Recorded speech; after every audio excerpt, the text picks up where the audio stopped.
경북 북부 산불에 이어서 산청 산불도 주불이 진화됐습니다.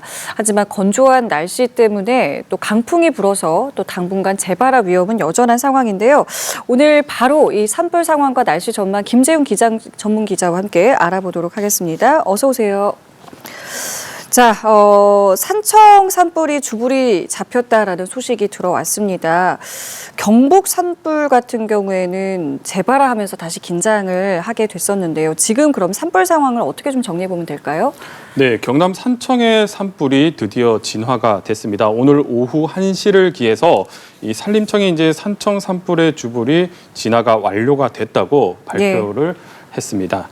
예. 지난 21일에 이제 최초 산불이 발생한 지 10일 만에 겨우 불길이 잡혔는데요. 네. 이 산청 산불은 발생 시간 3시간 만에 대응 3단계가 발령이 될 정도로 급속하게 확산을 했습니다. 이 때문에 이제 진화대원의 안타까운 희생도 있었습니다. 산청은 주불이 잡혔고 청송의 경우는 재발화를 했다라는 이야기를 했습니다. 그러니까 여전히 조심을 해야 된다 이렇게 좀 들리는데요. 어떻게 보면 되겠습니까? 네, 그렇습니다. 이제 청송 재발화에서도 볼 수 있듯이 주불이 잡혔다고 하더라도 안심할 수는 없습니다. 워낙 광범위한 지역에서 동시다발적으로 이 산불이 확산했기 때문에 이 뒷불 감시와 또 잔불 정리가 쉽지 않을 것으로 보이는데요. 지금 가장 우려되는 부분이 바로 이제 땅 속에 있는 불씨입니다. 이 산불이 이제 발생을 하게 되면 불이 위로도 올라가지만 이 불씨가 이제 나무 뿌리를 타고 땅 속으로 내려가기도 하거든요. 그래서 이제 이 땅 속의 불씨들이 좀 살아남을 수가 있는데 특히 이제 땅 속에는 이 낙엽층이 있습니다. 그래서 이 낙엽층이 있다는 것은 이 불씨가 탈 수 있는 살아남을 수 있는 연료가 상당히 풍부하다는 얘기거든요. 그래서 이 불씨가 이 낙엽층에서 최장 3일에서 4일까지도 이 살아남을 수 있다는 연구 결과가 있습니다. 그런데 이제 여기에 이 바람까지 불게 되면 이 바람이 불 때 이 땅 속으로 산소가 공급이 되면서 이 불씨가 확 되살아날 수가 있습니다. 우리가 좀 비유를 하자면 우리가 이제 불씨를 살릴 때 입으로 후후 바람을 불어넣을 때 불씨가 되살아나는 그렇죠. 경우가 있잖아요. 예. 그 원리와 똑같습니다. 이 바람이 불게 되면 이 땅 속에 있는 불씨가 되살아나면서 재발화할 수 있고요. 지금 건조한 날씨에 이 강풍까지 예고가 돼 있기 때문에 이 바람을 타고 불씨가 되살아난 불씨가 다시 재확산할 가능성도 배제할 수가 없습니다. 그래서 지금부터는 이 뒷불 감시가 굉장히 중요한 시기라고 할 수가 있겠습니다. 그러니까 저희가 주불이 잡혔다는 소식을 전해드리고는 있습니다만 당분간은 또 조심해야 된다라는 건데 이제 이틀 뒤면 4월인데요. 사실 저희가 일반적으로 알기로 이제 4월이 가장 또 산불을 조심해야 되는 시기잖아요. 어떻게 이 부분은 좀 어떻게 봐야 됩니까? 네, 그렇습니다. 이제 앞으로도 굉장히 걱정입니다. 이 1년 중 산불의 이제 절반 이상이 3월과 4월에 집중이 되는데요. 그 중에서도 이 4월에 대형 산불이 가장 많이 발생하는 시기입니다. 4월은 이 기후적으로도 이번처럼 강풍을 몰고 온 남고북저의 기압 배치가 한반도에서 자주 만들어지면서 이 내륙에 강한 돌풍이 불 수가 있는 시기이고요. 그리고 이제 기온도 상승을 더 하기 때문에 이번처럼 고온 건조한 환경이 또 만들어집니다. 특히 이제 4월 초가 영농철이 시작되면서 절대 하시면 안 되지만 이 소각행위를 굉장히 많이 하는 시기이고요.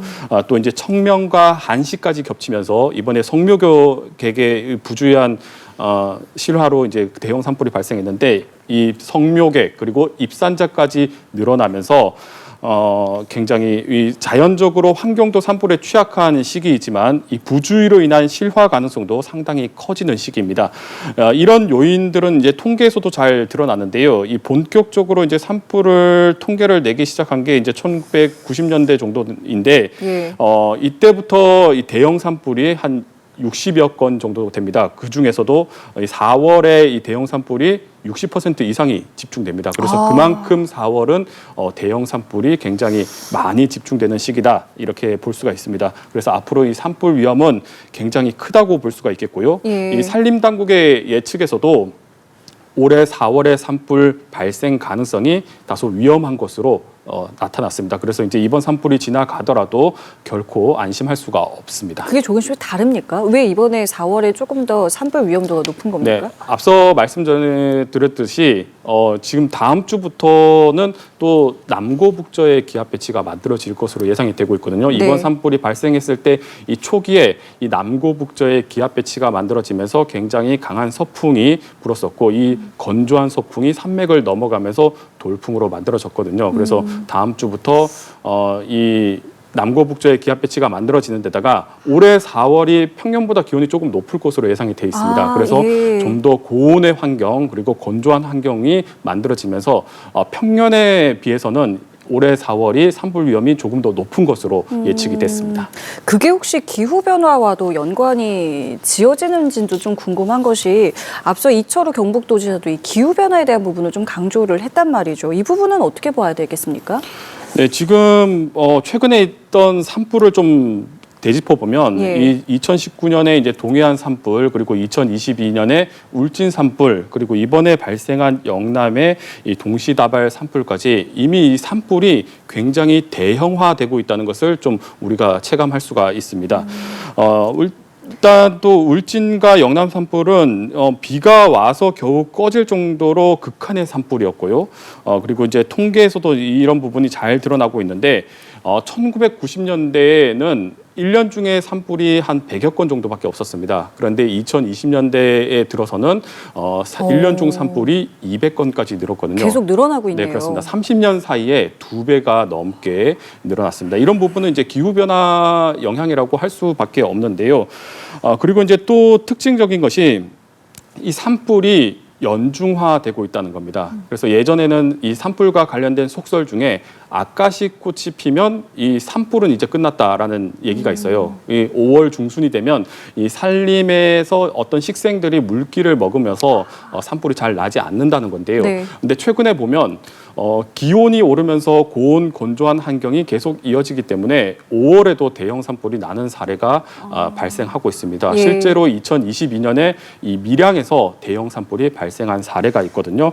그래서 이제 이런 부분은 앞으로 이제 기후가 변하면서 이 산불의 연중화 그리고 대형화가 일어나고 있다는 것을 잘 보여주는 사례입니다. 이번 산불도 굉장히 이례적으로 큰 산불로 번졌었는데 앞으로 이런 산불이 올해만의 일이 아니라 앞으로 더 날 수 있다는 것을 우리가 좀 생각하고 대응 체계에도 좀 변화가 필요해 보입니다. 앞으로는 1년 내내를 산불 조심 기간이라고 이제 생각하고 지내는 것도 좋을 것 같구나라는 생각이 드는데 조금 전에 잠깐 말씀을 하셨는데 이 산불이 나면은 비의 역할이 상당히 중요합니다. 이번에도 그랬고요.